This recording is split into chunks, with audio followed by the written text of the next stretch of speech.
Alright, guys, Shield has entered the new world of new crises, and I've been playing a bunch of it. I've got 10 to 15 games under my belt with Shield and the new crises.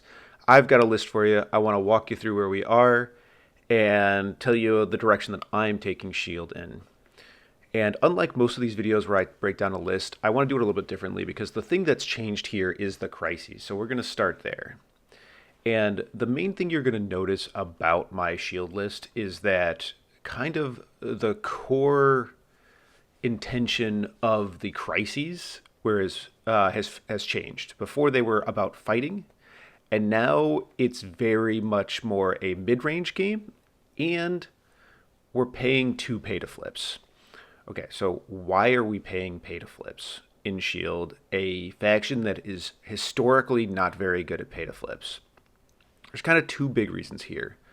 As the Shield lists have evolved, Shield has put more and more chase tools into the roster. We're valuing that more and more because a lot of the scenario pieces are like our bad matchups, so we're always kind of taking for Web Warriors and Hellfire Club and Criminals and stuff that's going to run away from us with extracts. And often when you end up in a chase, it's like how you lose. So there's lots of tools that make you good at chasing. And this inadvertently makes us very good at rotating, which is one of the things required of you when you play pay to flips. Second, we do not move opponents' characters very well. As a result, winning King of the Hill style secures is difficult for us. We relied on killing models consistently.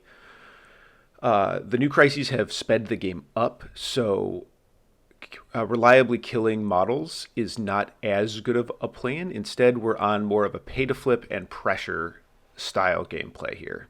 Some of the new crises also solve some of the power problems we have on turn one. Specifically, the two new crises I'm thinking of are Kraan, which we are playing, and Samples, which we're not. Kraan's special ability is when you're standing on its secure with an extract, you get an extra power. This means like all of our 2-power characters actually can pick up extracts and still do their like big turn 2 plays, like Zemo with a charge, Spectacular with a web swing, Agent Venom with a web swing, etc. Samples is also really crazy because we are like a volume of fire, a volume of dice rolls faction. So we're very likely to get at least one skull in the many, many dice rolls we make. Like Bucky is almost guaranteed to get a power from Samples. Which maybe is a bad example because Bucky's been cut, but that's spoilers. Lastly, the new shapes and the new points are really beneficial for us. So points on a lot of the pay to flips were very low. Now they're much higher, and the shapes are brought in. So the pay to flips are some of the tightest scenarios that still have 4 points. This makes it very advantageous for Shield. So with that, let's get into our secures. First and foremost, we're playing Deadline to Destruction. Deadline to Destruction is probably the most problematic of the new scenarios, or has the most ability to be so. I have like 3 games on Deadline. I'm 2-1 on the scenario. It causes lots of really unintuitive play lines because of the way that the secure works. So the secure's ability is it has an interact on it. So it's a King of the Hill style scenario. It has an interact that you pick somebody within 3 of the secure, and if they're holding an extract, they either take a damage and get a power, or they drop the extract. It causes lots of weird, unintuitive lines where, like, maybe you should drop things rather than take 1 to 2 extra damage. Like, there can be things where, like, okay, I have a reroll. I'm dead on dice, but I have rerolls coming. Do I take those rerolls or not? Because if I take the rerolls and I live on 1, then I can just be deadline to death. And then if I'm going to be deadline to death, do I drop the extract or do I die so that I'm not held captive next turn? There's lots of like weird plays and weird angles on deadline. I think this is probably the crisis that you need the most reps on to be proficient at it. It has the most series of unintuitive play lines. We have lots of cool gimmicks to make us good at this scenario because Shield naturally has 2 models that get to pick where they drop the thing. So you're like, I deal damage to your character, and you're just like, I'll drop it. I'll put it down. Like, go walk over and get it. especially if they do it second action. Just be like, I just put it on the ground, like whatever. I put it right next to myself so I can pick it up and activate this model next. The other way you can go with this that my list hasn't gone is the damage reduction gimmick. Currently, or the way the crisis is worded is that the power gain off the damage it deals is not conditional on taking the damage. So characters like Beta Ray Bill, Kingpin, Invincible Iron Man all can pay to reduce the damage and then just get the power back. So are effectively immune to the crisis, assuming they have one power. And then, so that's a gimmick you can go with Deadline. I'm not currently playing Invincible Iron Man. He is on the list of stuff to try, but generally, I have found the character really struggles to pull 4 threat worth of weight. He doesn't do the damage. He doesn't rotate super well. He struggles with his access to power. The character just has lots of struggles, and the other 2 leaderships are way better than his leadership. I do want to try it on Deadline, but I think the current Crisis packet really favors being mobile, and I think Iron Man's going to need to walk a lot, and having a 4 threat be hard to kill, walk, and make a 5-die attack every turn is not a winning strategy. So you need to be really careful with stuff like that. But that's Deadline. We're going to get more into like the gimmicks and the specific tech when we talk about the characters, but plan for that scenario is to drop the extracts a lot and essentially be immune to the crisis while also constantly dealing damage with the crisis. My first game of Deadline versus Pat, Pat from the podcast, the game went 3 turns and I did 7 damage to him with the crisis, which is an unbelievable amount of damage to add to a shield list that's already doing lots of damage. Second, we have Kraan crystals get heroes home. This is new sword. Shield used to be really bad at sword, and now they're playing essentially new sword. And like, why is that? So there's 2 big reasons. One is that we like 19 a lot more than we like 15.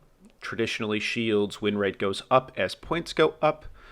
That became less true as Shield had really high win rates on the crisis that had 15 threat because of shape. Like, they were one of the highest win rate researcher teams when Researcher was running around. So that became less true, but I think traditionally that's still more true because Shield can bring so much redundancy and so much firepower that like it's acceptable to like let models die when you have lots of different models and all your models are in different packages. Whereas if you're playing against somebody taller, like one model dying means that it's more percentage of their list not activating. So I think as points go up, Shield gets better. This is second highest point level. Great for us. Lots of cool 19s you can play on this crisis. There's also no push. So Shield doesn't really ever want to spend its actions moving. It will if it has to, and has lots of ways to spend power to avoid spending actions. But giving your opponent, who might be better at pay to flips than you, the ability to like push your models if stuff doesn't go your way means the game can cascade out of control very quickly. So that's problematic there. And then the extra power that the effect has now is really, really good for us. Lots of times when you're on pay to flips, Shield can't fund its strong turn 2 plays and play the extract and play the secure. It has to kind of pick what it's doing, and you end up kind of just playing the extract and the secure, and then your turn 2 sucks and you fall behind. Here, because of the power refund, things like Zemo picking up a hammer is like suddenly really palatable because he has charge on turn 2 if he can just walk to a hammer and then pick up the hammer and then walk to the Kraan point. Same with Spectacular. Same with lots of characters on lots of different shapes. So the extra power is really great. Also, traditionally, one of like the hard rules of playing Shield is that Nick Fury does not pick up extracts. Only the grunts pick up extracts. On Kraan, you might actually pick up the extract on Fury because Fury is net even on turn 1, and then on turn 2, at the end of turn 2, you get another power, and now you're up. And so like extra power production on Fury is always fantastic. So that might be an interesting thing to think about. Lastly, we have Guardians save Shi'ar Empress in style. This is the new M shape. It's closer together than Infinity, which is why I'm trying it out. One of the problems with Infinity is that it's hard for us to rotate on it. Like, unless you're Namor, you can't. It's really, really hard to walk horizontally from Infinity to Infinity. And, like, one of the strong plays in Infinity is, like, getting an extract lead and then getting all the extracts to the side of the board where your opponent's force isn't, like a refuse flank. That's a little bit easier to do on Empress. Now it's easier for them to rotate back. But I think here I really like playing. I like playing the tighter shape. My guns stay in range longer. It's easier for me to rotate, easier for me to get to all the points and adjust my game plan as the game is going. Shield also often, because it's a fighting team and like the game has moved in a more mid-range direction.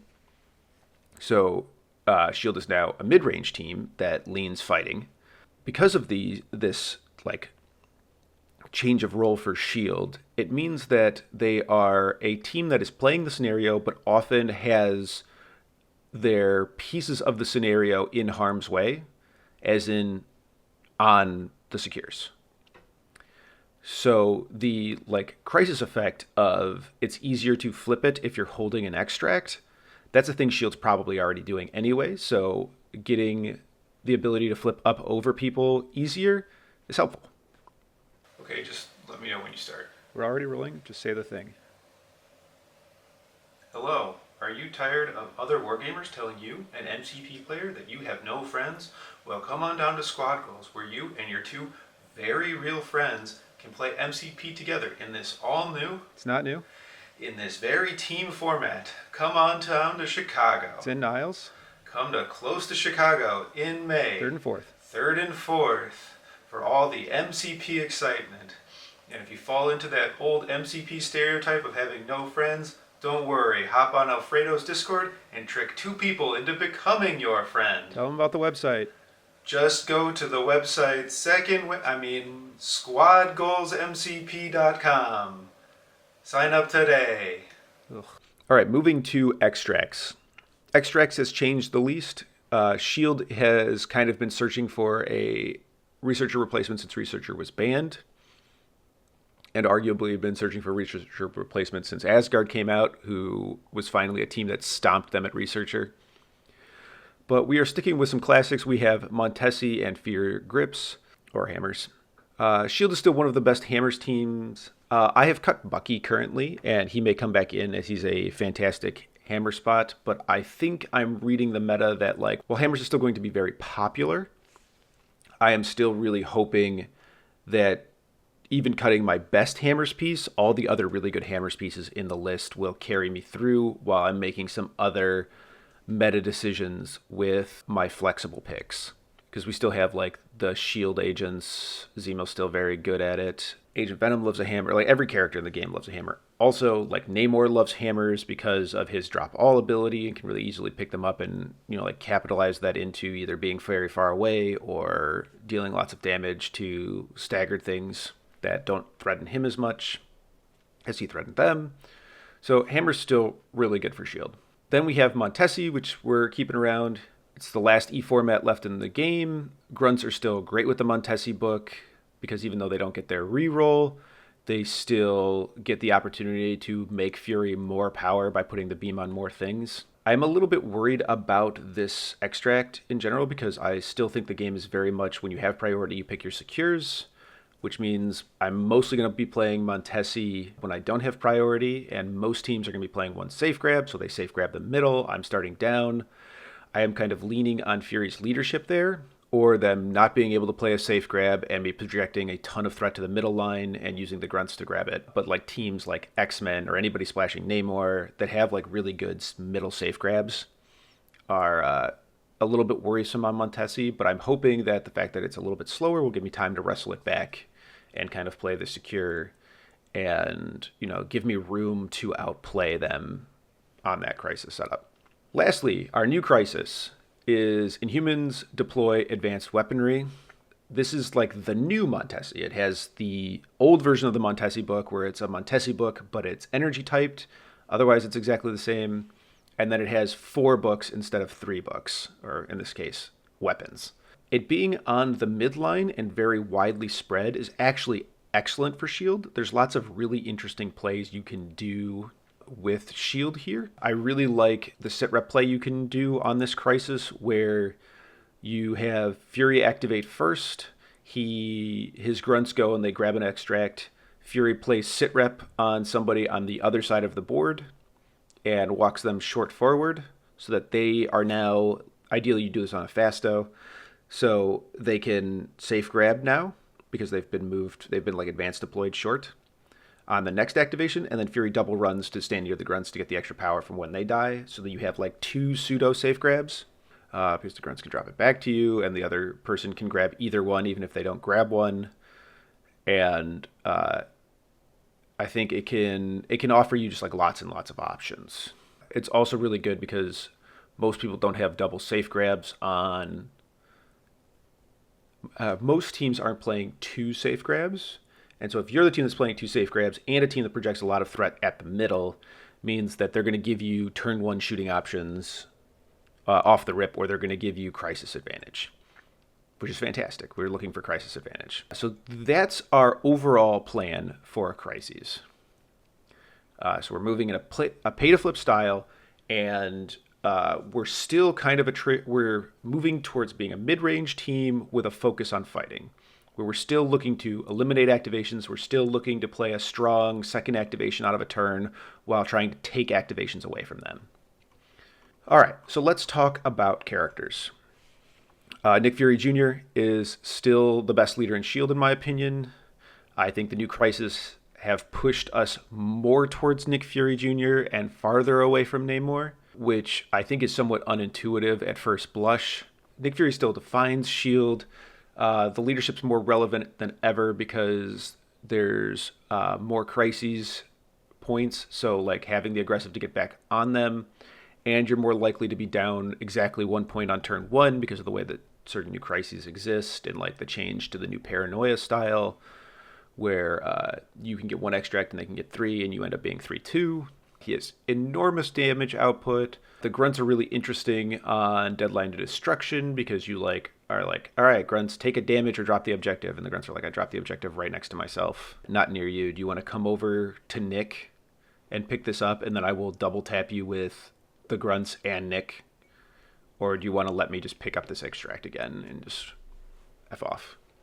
The grunts also really like the additional, they really like all the weapon crises. Like there are now 3 extracts that make the grunts better at attacking, and the grunts are already fantastic at attacking. So the new Inhuman weapons, Montesi and hammers, means that like the grunts are more deadly than ever. And yeah, Nick Fury, great. Get good at playing Eye in the Sky. Second, we have Namor the Submariner. I am playing him with the Time Gem, aka Clocks Mackenzie. A lot of people think you play him more. I actually think you play him less. I have also committed to playing the Time Gem on him, which means I'm committed to playing a better version of Namor in the matchups where I think he's the best. If you are planning to play, if you're one of the Shield players that thinks Namor is an every game piece, I think the Time Gem gets really hard to justify. But one of the major problems with Namor is that even targeting like weak stat lines like 3-3-3, or like 3 physical defense characters that don't have any rerolls or anything, you still miss 1 in 5 charges. And when Namor without the Time Gem whiffs his first attack, you have really hard, difficult decisions to make. Because one of the things that keeps Namor safe is that he can pick one-on-one fights, and he staggers the other guy, which means that guy probably doesn't kill Namor back, even though Namor's really soft for his threat. But if he whiffs it, he's suddenly in a really difficult spot, because he can back up and not die. And if he does that, then he doesn't charge next turn, and he like walk attacks next turn, and so he doesn't stagger anything. He just makes 1 6-die attack, and like that's what your 5 threat does. And you're incentivized to walk back because you probably safe grabbed with him the turn before, which means you're putting the extract at risk of being double tapped by something that you cared enough about to stagger. And the time gem means that you whiff less because if you are on 5 power and you spend 3 to charge and then you have the 2, means you can take a second attempt at whiffing. But also, more importantly, it means that you can back up safely because I can go in, I can completely whiff my attack, and then spend my other action backing up, keeping my extract safe because I know I'll have 3 power to charge next turn. So it just like eliminates that like 1 in 5 Namor just loses you the game off his first dice roll because he becomes useless for 2 turns because he didn't do anything this turn and he's not going to do anything next turn. Yeah, so that's why I'm on time Namor. I understand the people that are not, but I think this is the optimal way to play him. And when you really want Namor is when you really need you really need the chase, you really need the rotation, or you really need the stagger. And being able to start all of that a turn earlier is really helpful. Time Namor can also pick an extract and go, all right, if you safe grab that extract, Namor can charge you as my last activation. And there's nothing you can do about it. There's no character that gets out that can't be walk charged by Time Namor if they pick up the extract that's directly across from him. So, really like Time Namor. I think you play him less because, spoilers, I think Wide Shield is stronger than it's ever been. I think a lot of the things that preyed on Wide Shield are gone. I don't think they should be gone. Like Thor 2, I think is still busted as all get out and still like a dumpster's Wide Shield and is still a very good model. The Asgard players that are whining are skillless cretins. But I think that model is still busted as all get out. And yeah, don't tell them. Don't tell any Asgard players that they should still be playing Asgard to keep people from doing that. I don't want to play against it. It's still really good. The difference is I think that the counters to it actually function as counters instead of just like making it, giving you like a 40% chance to win. And so like Namor in that matchup is really helpful as well. Okay. Moving right along, Agent Venom. We still really need it for the Webs matchup. I think Webs are in an incredible place. Playing all the 5 extracts, I think, is wildly strong. The game is also faster. Webs like to win the game quickly. They don't have to, but they like to. The other thing is, I think Namor is still going to be all over the place as he's just like very popular. Double Bubble's a very popular way to play the game. Any faction that has him or Zemo will splash the other one to play Double Bubble, and there's lots of good Double Bubble builds. Agent Venom's good into all that stuff. And so, because Agent Venom punishes rerolls, or like he blanks your rerolls, and he punishes grouping with his beams and his throws. Agent Venom, great here. Moving right along, we have Nick Fury and the Howling Commandos. I think this model is really core to playing Shield. If you want to learn how to play Shield, learn to play the Howling Commandos well. Their kit's excellent. They do every single thing that Shield wants. They can shoot out of stealth, so they can be safe and still attack you. They can make other characters, or they can change the threat ranges of other characters by putting them back in position with siblings and arms. They can increase the damage output of your team by using the grenade and putting Incinerate on things. When the opponent damages them and gives them more power, their spender is absurd, especially if you can stand them in Double Bubble or any amount of rerolls, or just like do it, or just like shoot it raw. Like you're like 55% to hit a second attack when you make that attack. And while like picking your attack type is not the strongest thing in the world, picking your attack type combined with Incinerate, a like 2 defense swing is really huge. Also, Fastos, or models that move faster than normal, like faster than a small base medium move, which the Howling Commandos do because they're a medium base medium move, are even more important for being able to dive opponent back points on the pay to flip secures that are going to be really popular. And we're playing Kraan and Empress, both of which the Commandos can make a 2 walks and go for a contested pay to flip and try to get big advantage that way. All right, our first model that we have not seen in a Shield list by Vince in a long time, or actually ever, since she's come out. We're playing the Black Widow, or the 4-point Black Widow, or Black Widow 3, depending on any of the terminology you want to use. She's really impressed me here in the new Crisis design. She's very hard to kill with martial artist and her blade style rerolls, and then she has all that matters but the mission, which is the same as buy you time. So she's got the deadline tech of you're like, I deal damage to you, and you're like, I put this objective over here, I throw it back to my team, like continue to try to deal with problematic me. She's also great at diving the back pay to flips. Unlike medium base medium movers, small base long movers can't really be body blocked out of going for their double walk pay to flip the back points.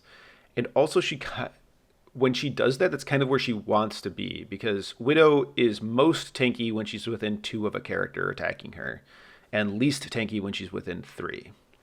So she has like this dead zone of like she wants to be within 2 of you or outside of 3 of you so that you can't double tap her.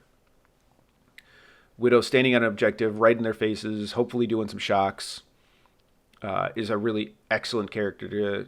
She's just really tanky, and it's like a thing that Shield's not typically known for. And she can control lots of things. Also, she should have been like the Thor 2 tech before, because putting stun on him is very good, and like she's a character that if she's within 2 of Thor struggles to build power off of. But before, he could just like be within 3 or just like throw 2 things at her and she would just die. Now he actually has to fight through the martial artist, and it's harder for him to access his throws and things into her. So like she's better in the Asgard matchup, which is nice. But she's really impressed me. I really like the spender. I of course wish it was more available because it's 4 power. And a lot of what I wanted for is often getting damage in and getting the move. But when the spender hits its trigger, it can do so much damage. So she's a character that can really punish the opponent for spiking her the way that like the Commandos can punish you for spiking them, because all that power, she can turn it into damage very, very efficiently. She's also really good at running the bases. Like Widow with 4 power can like walk, or ideally I guess you'd like 5 power, but like walk, pay to flip, spender someone, deal some amount of damage, hit the trigger, get the trigger to give you at least a power, then use the medium move to run over to another thing and flip. And like depending on your power levels, like a lot of this can be different variable levels. Like you can, start with a builder and get to that 5 power and then do the spender and then hit the pay to flips, and like all kinds of different versions of this. But I've really been liking the Black Widow. And also the model rules. I just painted it. I think she's one of the best sculpts out of the core box. Also, AMG's ability to sculpt faces has gone way up in the last 2 years.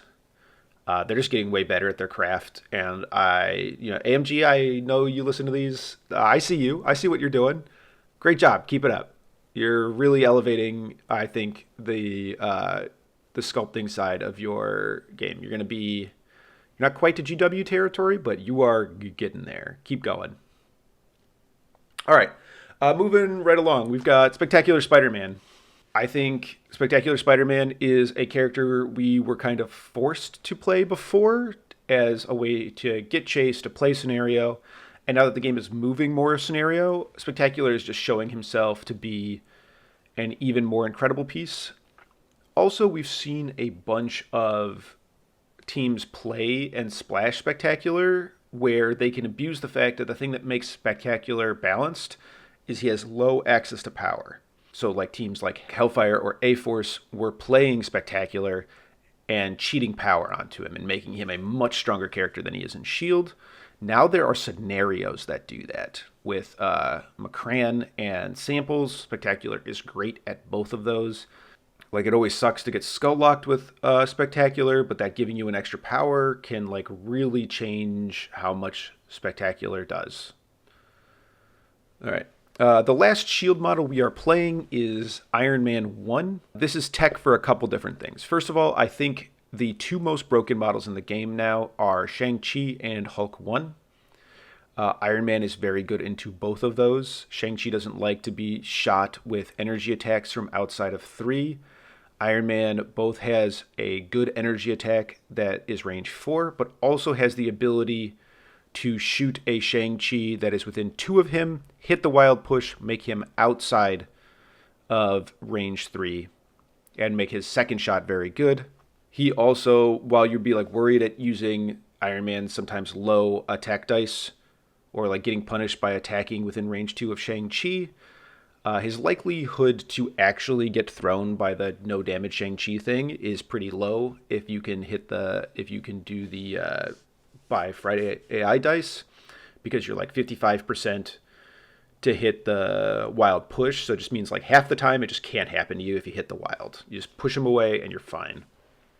And then that's on top of whatever the odds are for you to actually deal damage to him, which I guess I can do now and cut it out. Yeah, so the odds of you doing 1 damage are 65%. So just very good into the Shang-Chi, the goofs. And then another spoiler, I am putting Helios back in, and Iron Man is very good into Hulk because we can, whittle half of Hulk's hit points away and then just dump our power and get Hulk off the table. It also means that they kind of have to like go hunt down Iron Man, which means that Iron Man doesn't have to walk to make his double attack. They're going to come give models to Iron Man. Overall, I'm really impressed with that. The last thing is like a bit of good tech against S.H.I.E.L.D. is Abomination, especially if your team has any way to consistently get Abomination to not have to walk. Things like the Storm Hop, or Inhumans now have a bunch of ways to move him outside of activation, either with Lockjaw Teleport or with Black Bolt 2 Field Leader, or using Field Leader to move him around, or Max to move things into him, or move him back into things. So there's lots of builds with ways to like reposition him, and then his like fart cloud thing that he does is like 2 damage to everyone around him is really good into S.H.I.E.L.D. because S.H.I.E.L.D. likes to death ball. And when A-Bomb is paying 3 power to deal 6+ damage, the character gets better than his points absurdly quickly.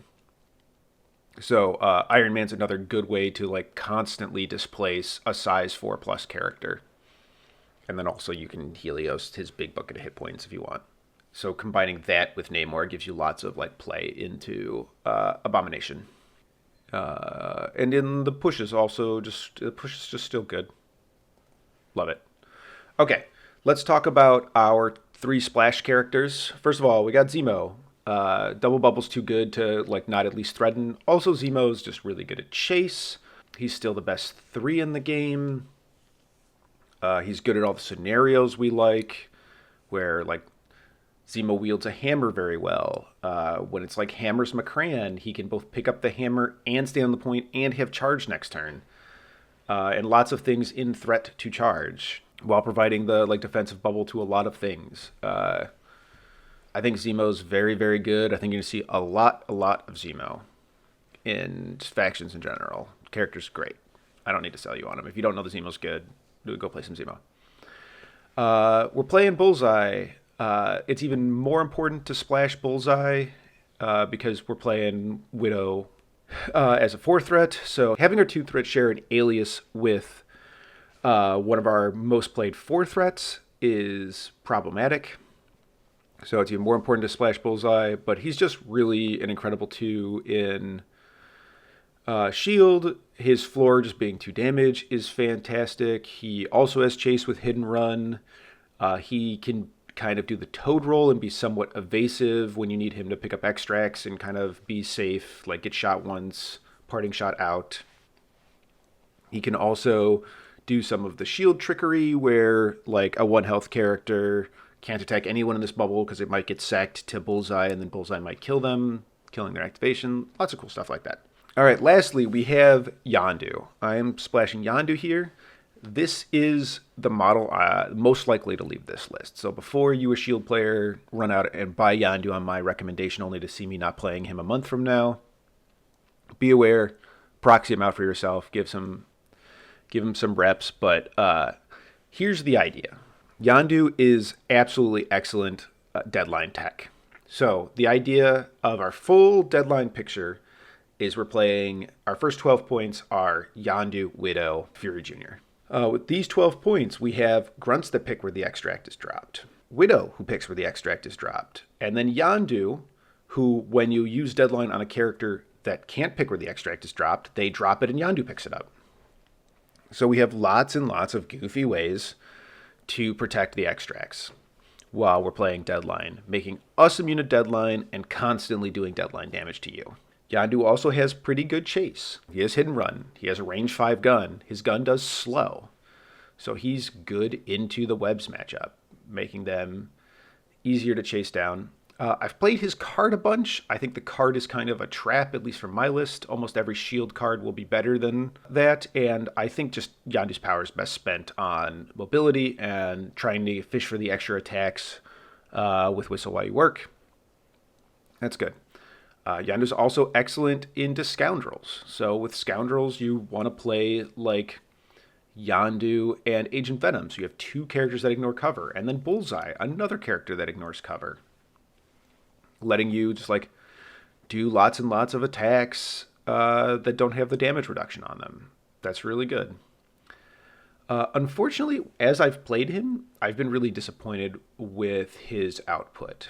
He has let me down in a big way a lot of times. He is fairly fragile and can be kind of forced into some bad matchups. Like, I want to give him some more reps because I've only got like 4 games with him. But he has ranged from fine to disappointing, like at a game against Apocalypse, which I managed to win, but Yondu was attacked 4 times by Apocalypse, and he died. Like, and yeah, like a 6 threat fighting a 4 threat for 2 turns, like the 4 threat should probably lose, but I spent defensive tech and he still just died through stuff anyway.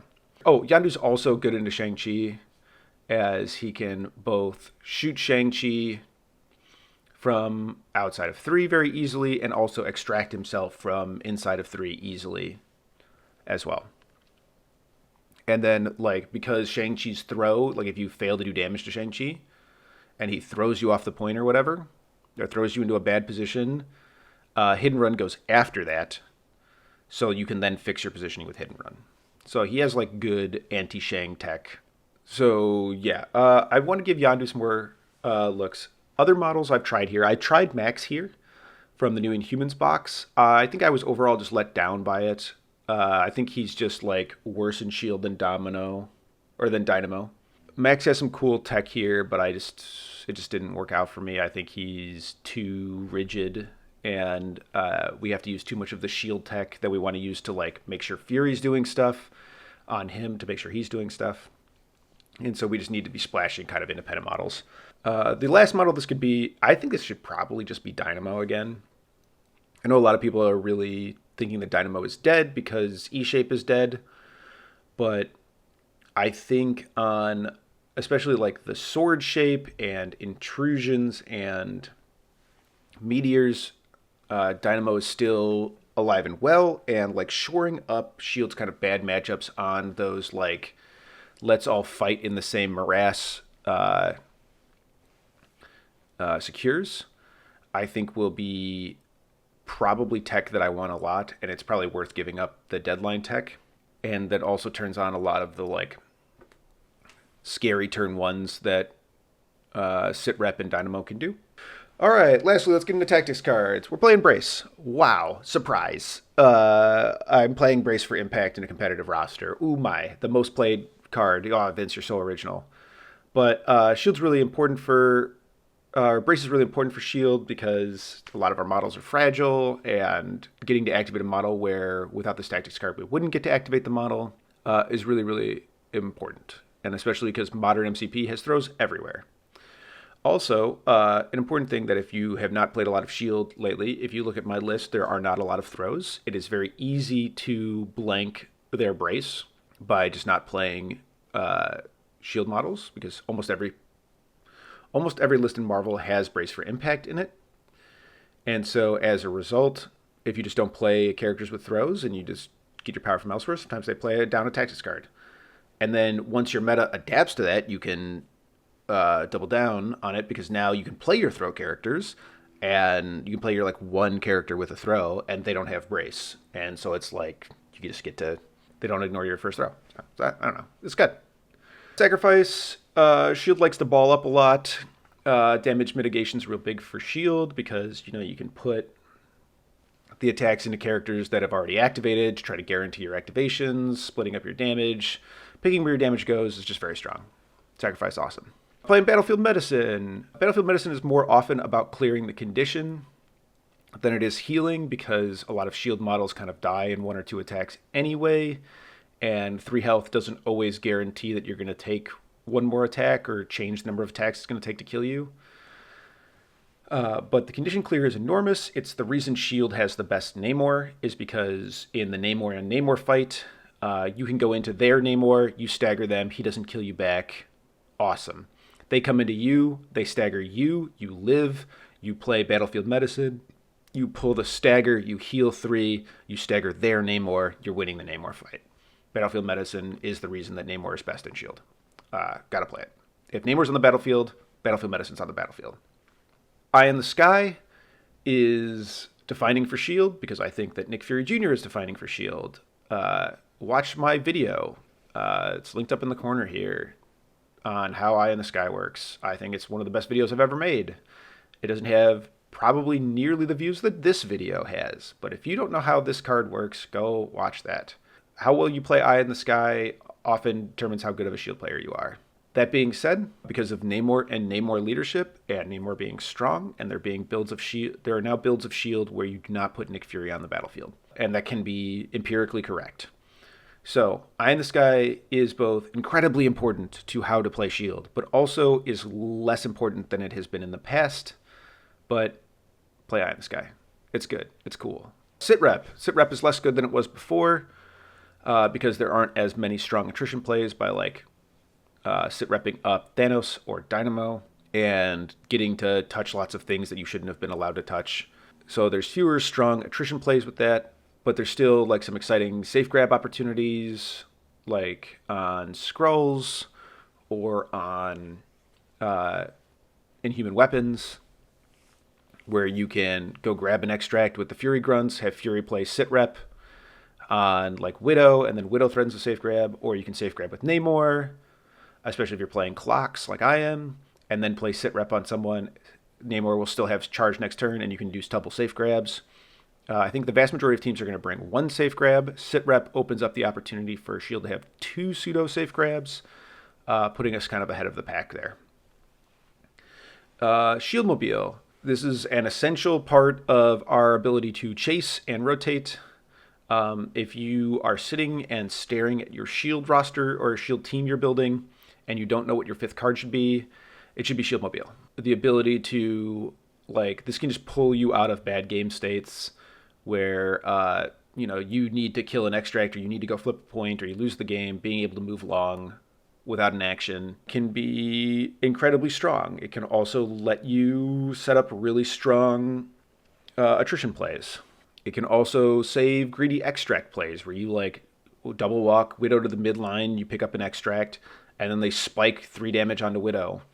And you're like, okay, we play Shieldmobile to get her out of here because it doesn't have to be played during the character's activation. It can just be really good. It also can open up you playing the double grab with Fury, where the Grunts grab 1 and Fury grabs 1. And they're okay, we try to kill Fury. We do 3 damage to Fury. Fury plays Shieldmobile, gets his butt out of there. Then we have Invaders. This is the premier leadership for Double Bubble, unlocking your skulls and giving you a defensive reroll, making your entire team tankier. It is hard to tell if this leadership is better than Nick's leadership because A, it's more expensive and that it costs a card in a faction with incredible cards. It's also less good now because Shield doesn't... It's harder to ball up as Shield, and there's more stuff that punishes balling up. And the scenarios are not there aren't a ton of teams playing up and down the middle stuff where you can double bubble your lights out.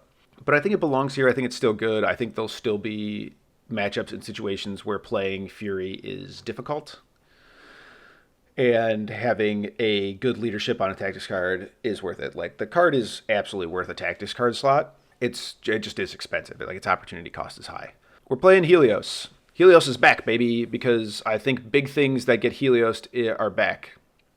I think you're going to see lots of Hulk. I think you're going to see a lot of A-Bomb. I think occasionally this will be the easiest way for you to kill Shang-Chi.